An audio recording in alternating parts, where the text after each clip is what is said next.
करता हूँ सब बढ़िया होंगे। तो चलते हैं दोस्तों अपने टॉपिक की तरफ। तो welcome back to the channel the law of act Hindi and English,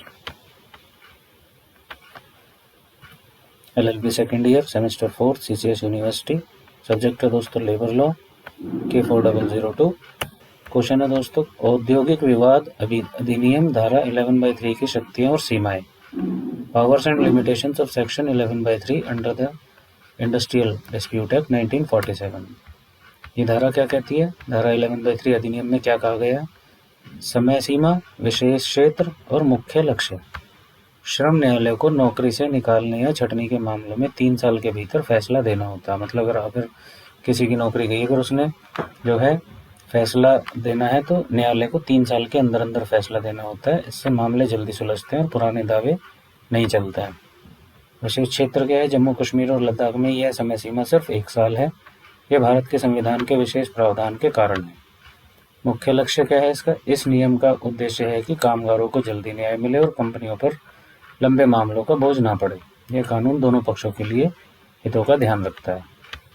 powers of labour court under section 11/3। क्या क्या पावर है लेबर कोर्ट की? किसी भी व्यक्ति को अदालत में जानकारी देने के लिए बुला सकते हैं, मामलों से जुड़े महत्वपूर्ण कागजात मांग सकते हैं, कार्यस्थल फाइल और नौकरी के विवरण की जांच कर सकते हैं, और चौथा, न्याय सुनिश्चित करने के लिए अपने तरीके अपना सकते हैं।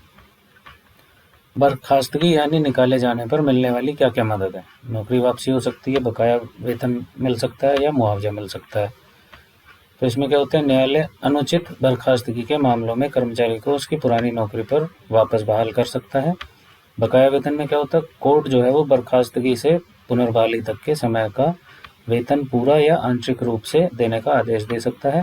मुआवजे में क्या हो सकता है? अगर पुनर्बहाली संभव न हो तो कोर्ट कर्मचारी को उचित आर्थिक मुआवजा दिलाने का आदेश भी दे सकता है। राहत का दायरा क्या है कोर्ट का? कोर्ट दे क्या सकता है? उचित होना जरूरी, मतलब दी जाने वाली राहत मामलों के हिसाब से सही और न्याय संगत होनी चाहिए। कोर्ट हर परिस्थितियों का अलग अलग विश्लेषण भी करता है। कोर्ट का फैसला, श्रम न्यायालय के पास विभिन्न प्रकार की राहत देने का अधिकार है और वह तय करता है कि कौन सी राहत उचित होगी। नौकरी वापसी की सीमा क्या है? हर गलत बर्खास्तगी पर नौकरी वापस मिलना जरूरी नहीं है। कोर्ट कई कारकों पर विचार करके निर्णय लेता है। अन्य राहत क्या क्या हो सकती है? कभी कभी नौकरी की जगह पैसा या अन्य मुआवजा मिल सकता है, खासकर जब नौकरी पर वापस संभव या व्यवहारिक ना हो। लिमिटेशंस एंड रेस्ट्रिक्शंस क्या है इसमें? टाइम लिमिट, मतलब बर्खास्तगी के 3 साल के भीतर दावा दाखिल करें। 3 साल के बाद अगर आप दावा दाखिल करोगे तो वो खारिज हो जाएगा। एक्सेप्शंस, देरी से दावा केवल अच्छे कारणों पर स्वीकार्य होगा, वरना अस्वीकार कर दिया जाएगा। फाइलिंग रूल्स, मतलब मान्य दावे के लिए सही प्रक्रिया अपनाना बहुत जरूरी है। Must follow correct steps for valid claims. सबसे पहले क्या होता है? सुलह कार्रवाई की भूमिका। पहला कदम, विवाद को पहले सुलह प्रक्रिया से गुजरना जरूरी है। दूसरा, समय सीमा, तय समय के बाद लाए गए मामलों को औद्योगिक विवाद नहीं माना जाता है। और तीसरा, कोर्ट की शक्ति पर असर, अगर सुलह न करने पर कोर्ट की मदद करने की शक्ति भी कम हो जाती है। फिर न्यायालय का विवेक, मतलब पुनर्बहाली का सीधा अधिकार नहीं। इसमें क्या होता है? तथ्यों की जांच होती है, गलती का आकलन होता है और नियोक्ता के इरादे, मतलब न्यायालय हर मामले के सभी तथ्यों को ध्यान से देखता है। न्यायालय तथा तथ्य, गलती की गंभीरता और मालिक के इरादे देखकर ही उचित फैसला देता है। कोर्ट सही राहत देने से पहले सभी पहलुओं पर विचार करता है। गलती के आकलन में क्या होता है? इसमें क्या होता है? कर्मचारी की गलती कितनी बड़ी है इसका सावधानी से आकलन किया जाता है और नियोक्ता के इरादे भी देखे जाते हैं कि मालिक के फैसले के पीछे के इरादे क्या हो सकते हैं। इसमें कुछ नहीं है खास के श्रम न्यायालय और सिविल न्यायालय की तुलना की गई है कि किसकी कितनी पावर होती है। आप इसको देख लीजिएगा, नहीं तो मैं सिंपल सा शॉर्ट में बता देता हूँ। क्या ये वाला जो कॉलम है ये तुलना का कॉलम है दोस्तों। फिर ये है श्रम न्यायालय और ये सिविल कोर्ट, ठीक है। राहत की सीमा है, मतलब कानूनी और न्यायिक। साबित दुर्व्यवहार, अगर गंभीर दुर्व्यवहार साबित होने पर नौकरी वापस नहीं मिलेगी। व्यवहारिक जांच, मतलब दिया गया उपचार व्यवहार में लागू होना जरूरी है। और तीसरा, व्यापार पर प्रभाव, कोर्ट कंपनी की हालत पर भी असर देखता है। कर्मचारी पर सबूत देने की जिम्मेदारी होती है, मतलब गलत बर्खास्तगी का सबूत, ठीक है। उसमें क्या होता है? कर्मचारी को साबित करना होगा कि उसे नौकरी से गलत तरीके से निकाला गया है। जरूरी सबूत, मतलब अपना पक्ष रखने के लिए दस्तावेज और गवाह जरूरी है। जिस बंदे को निकाला गया उसके पास जो है गवाह बहुत जरूरी है अपना पक्ष रखने के लिए। न्यायालय को समझना मतलब न्यायालय को यह बताना होगा कि मांगी गई जो राहत राशि है या कुछ भी है वो सही है। इसमें कुछ केस हुए हैं।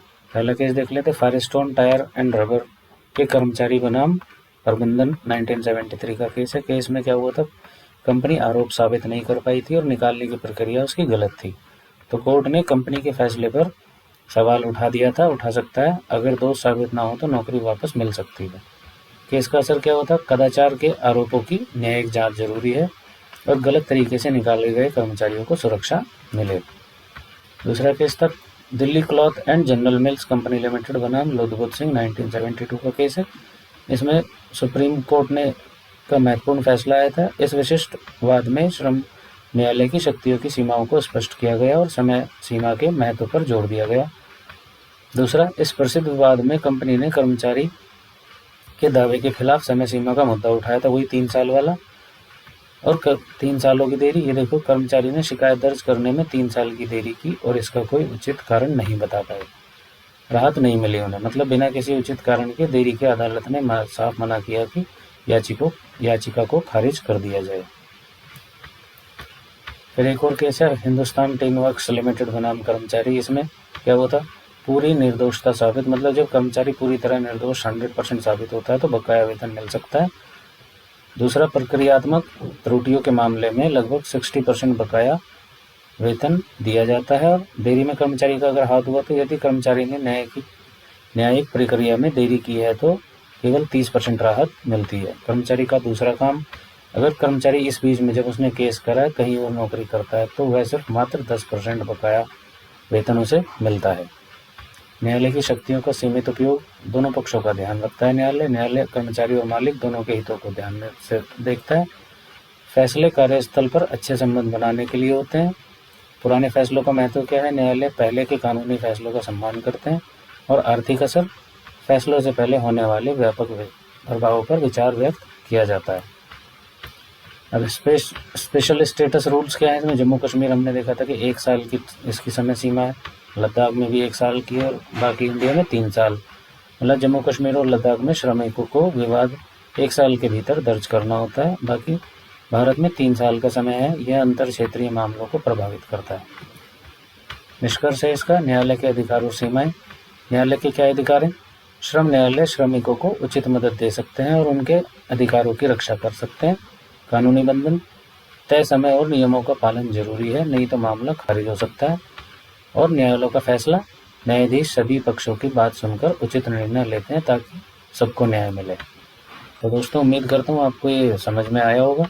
अगर वीडियो अच्छी लगी हो तो चैनल को सब्सक्राइब कीजिए, लाइक कीजिए और अगर आपको कोई प्रॉब्लम है तो हमें मैसेज करके, कमेंट करके बता सकते हैं। मिलते हैं नेक्स्ट वीडियो में, तब तक अपना ध्यान रखिए। Thank you so much.